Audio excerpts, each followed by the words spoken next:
The promise of it is that if we just hold on long enough, if we wait our turn, the pain of grief will magically fade. But for anyone who's lived through devastating loss, that promise is hollow because once again, time does not have the power to heal. All it has is the power to pass. It is what you do with your time that contributes to your healing.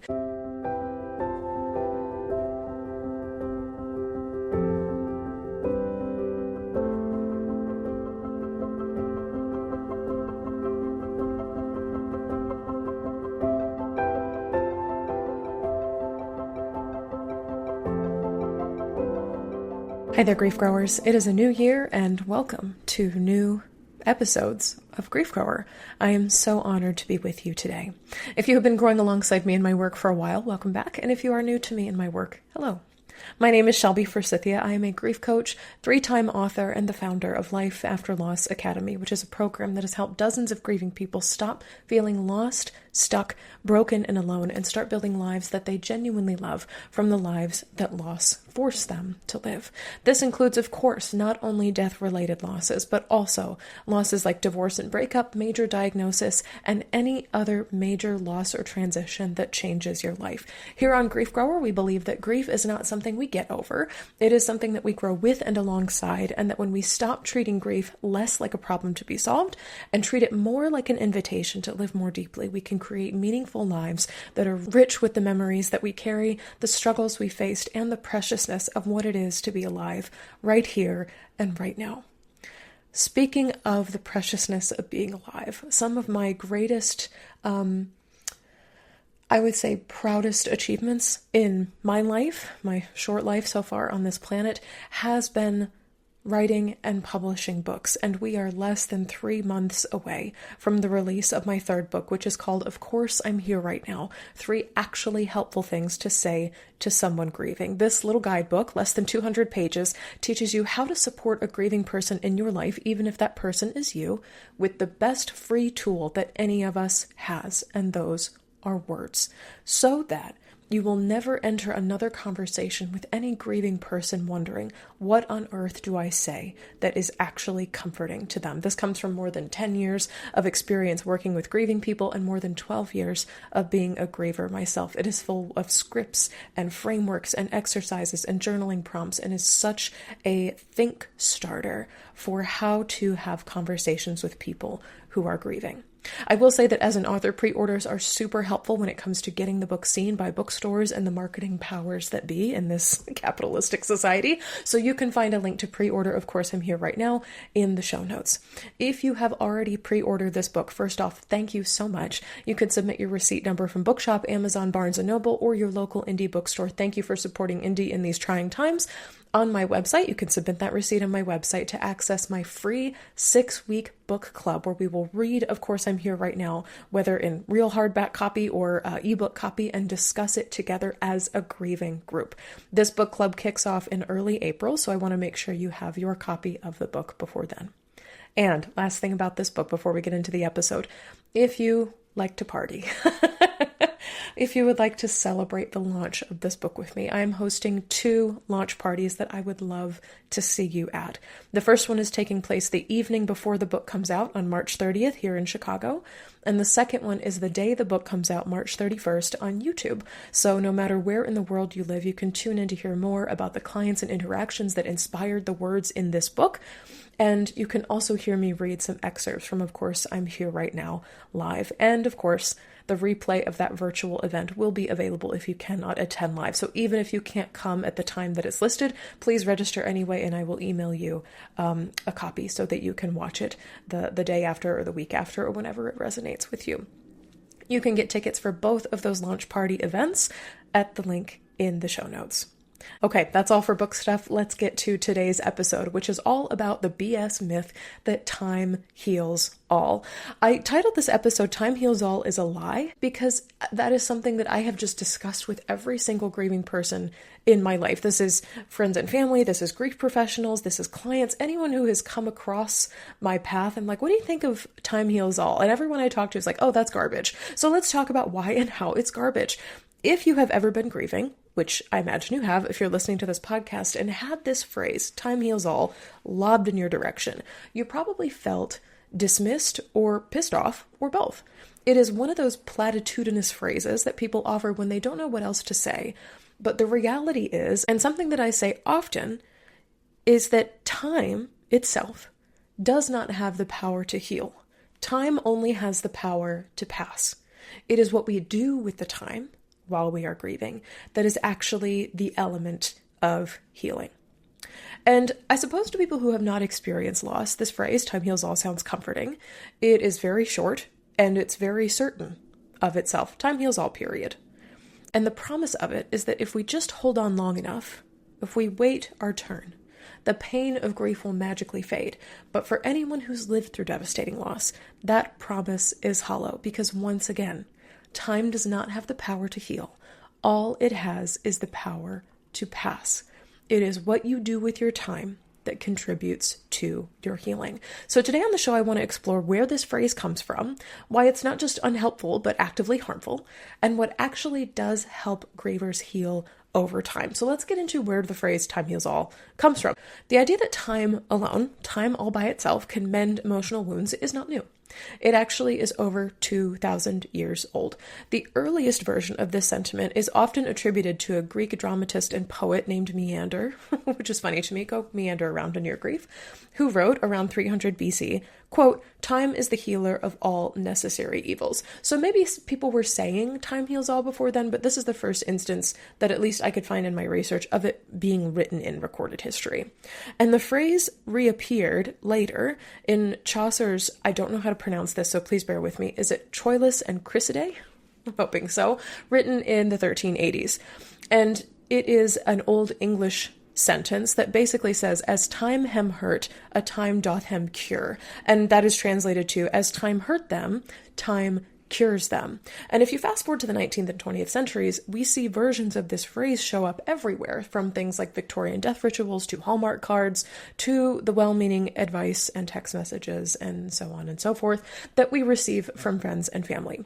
But here's the problem. Just because a phrase has been around for a long time doesn't make it good or true.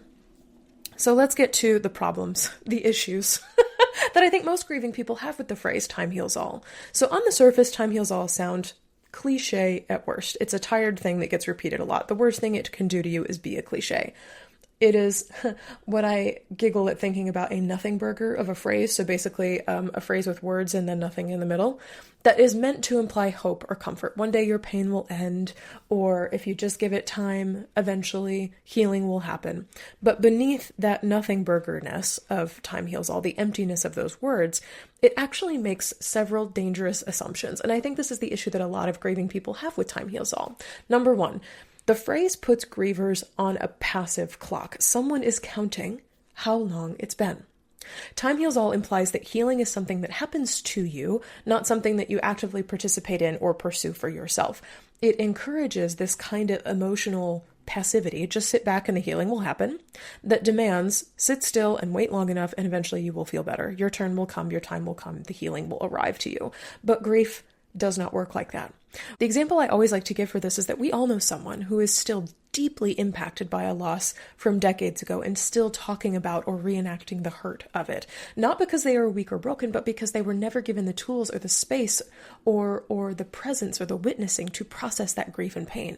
And on the other hand, we also know and have seen people who have experienced life-altering loss and managed to feel joy again, not because time did the work, but because they did.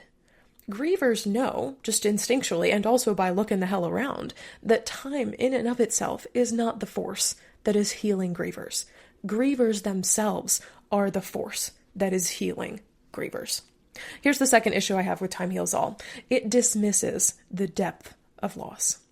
Hearing time heals all can feel like a slap in the face to a lot of people, including myself. It suggests that pain is temporary or fixable or less significant than it feels. And for someone who has lost a person or a pet or a version of their life, that's the thing that they are grieving, this phrase feels really dismissive and really cruel. And on top of that, the thing that I noticed as I was writing this article for my blog and then speaking it here too on the podcast is that this phrase is like hella impersonal. It says nothing about the significance of your relationship to who or what you lost. It says nothing about, oh, I'm sorry for the loss of your father, or my condolences on your divorce, or whatever's happening.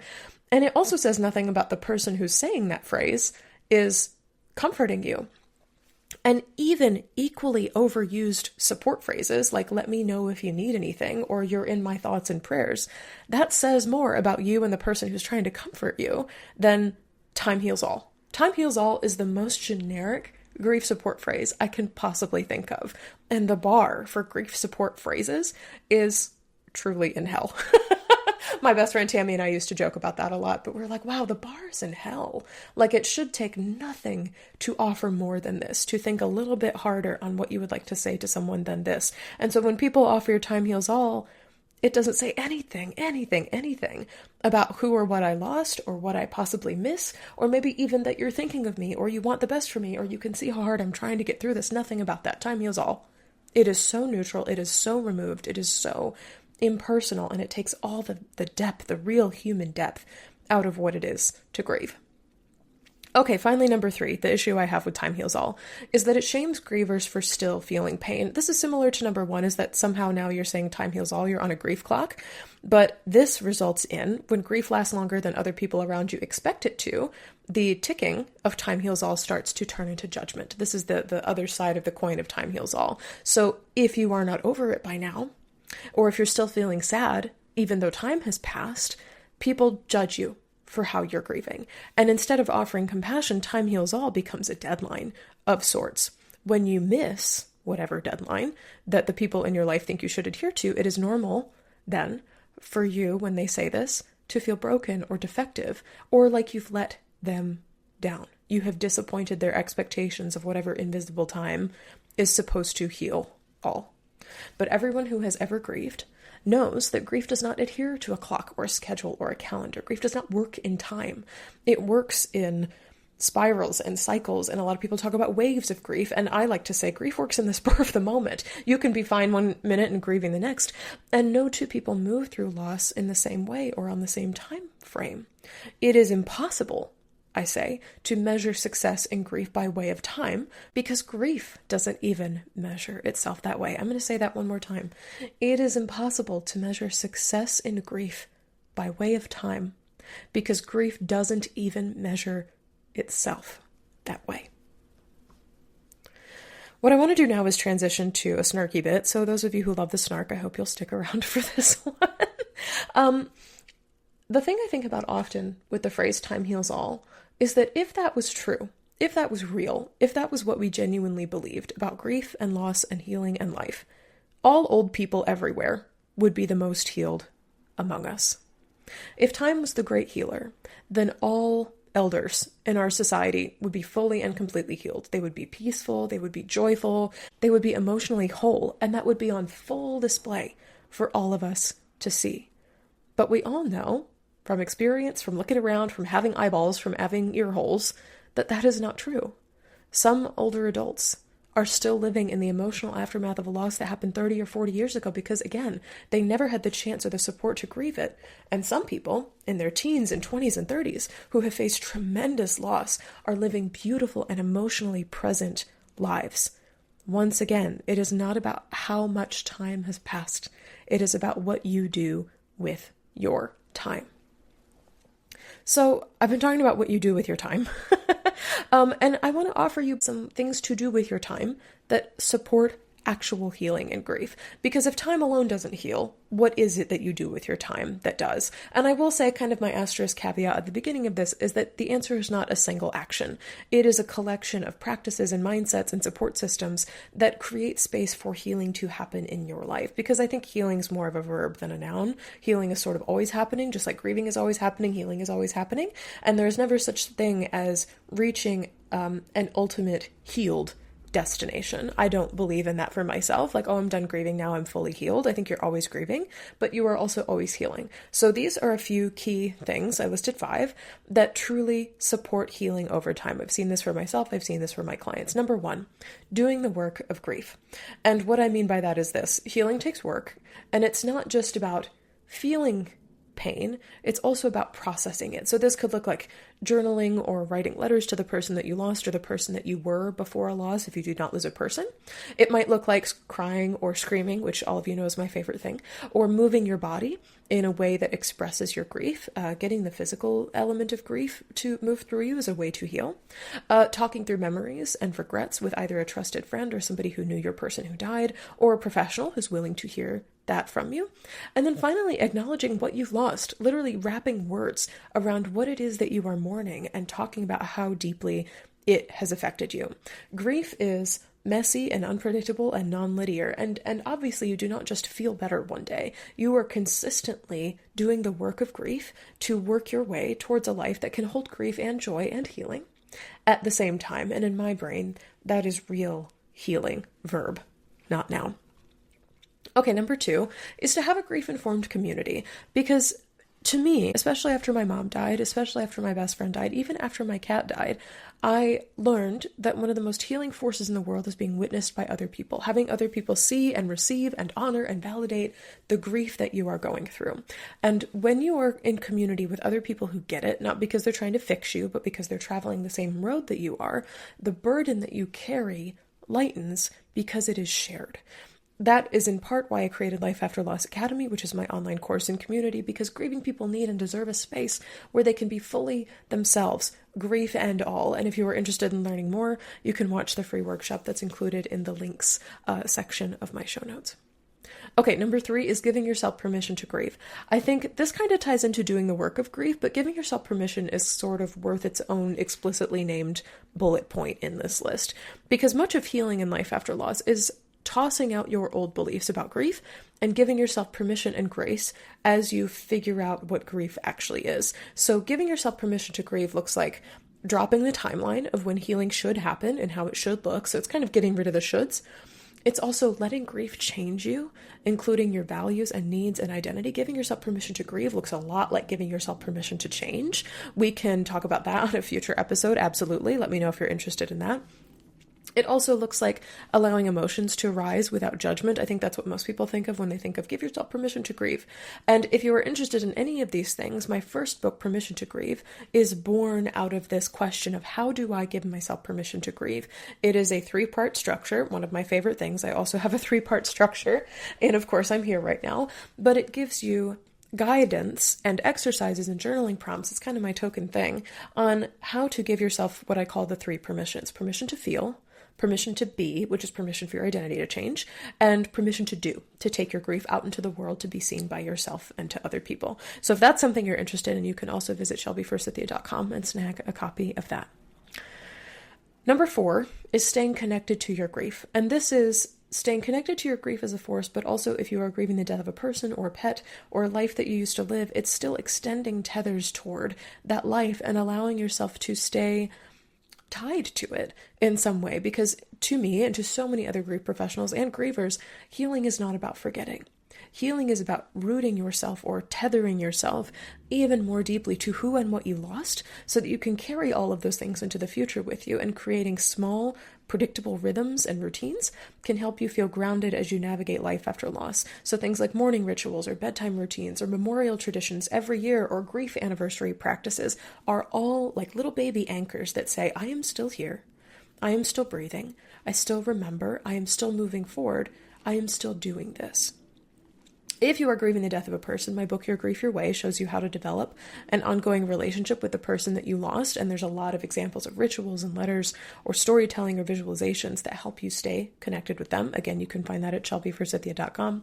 And if you are grieving something besides a person, divorce, breakup, major diagnosis, job loss, estrangement, geographic move, insert your loss here, you can always join us in Life After Loss Academy. The grief framework, GRIEF, that I teach inside of that course, and these are all on-demand video lessons, can help you figure out what are the rituals and the routines and the connections that I want to maintain from the people and things that I've lost, And what do I need to release in order to be able to move forward? And there are live calls with me every single week, so I can work through that with you. And again, you can always find more information about all of those things in the show notes. The last thing I want to offer you here is consuming grief-honoring media. This is stuff that can help you heal and heal and heal again over time. Things like podcasts, books, blogs, movies, music, even grief professionals on social media are all wonderful places and forms of content to seek out information or tools or support as you move through grief.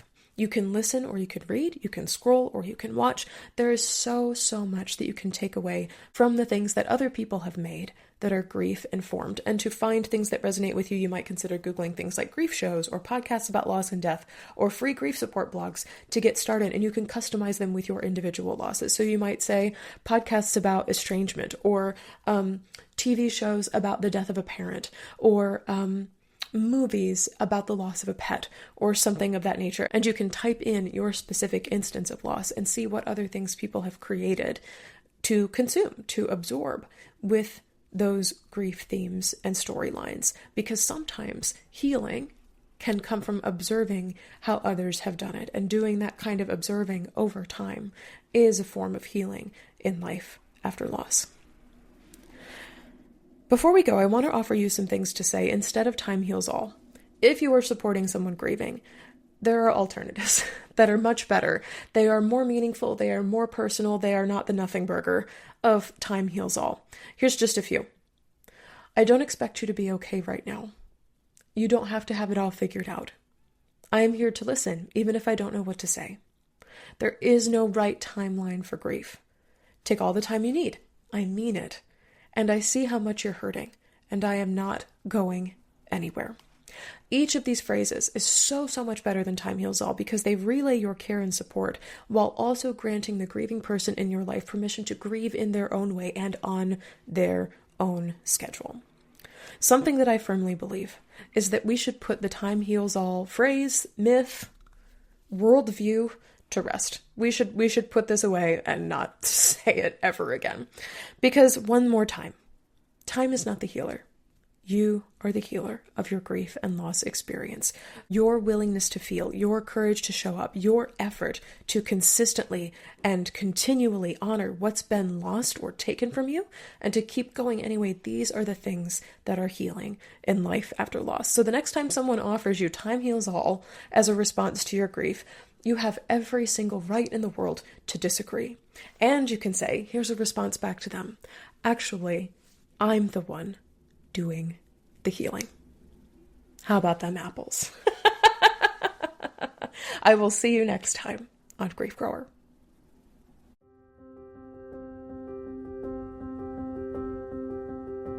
That's all for this episode of Grief Grower. Thank you so very much for joining me today. If you're looking for grief support beyond this show, you can find free workshops, blog articles, and my new What's Your Grief Supporter Strength quiz at shelbyforsythia.com/links. And if you'd like to get support from me for your unique loss experience, join us in Life After Loss Academy, my online course and community. As a student, I'll walk you through my 5-step grief framework for rebuilding after loss, and you can get live coaching from me every single week to answer your questions. Replays are always available if you can't attend live. It is just $33 a month to join, or $22 a month if you are a marginalized or financially stressed griever. You can cancel your membership at any time. If this podcast felt validating, comforting, educational, hell yeah, or otherwise helpful to you, please subscribe and leave a review on Apple Podcasts or Spotify. And be sure to share this show with a friend, because you never know what someone you love is going through. Grief Grower is hosted by me, Shelby Forsythia, with music by Addie Goldstein. And until next time, I see you. I am so proud of you and the work that you're doing in the world. And I love you. Because even through grief, we are growing.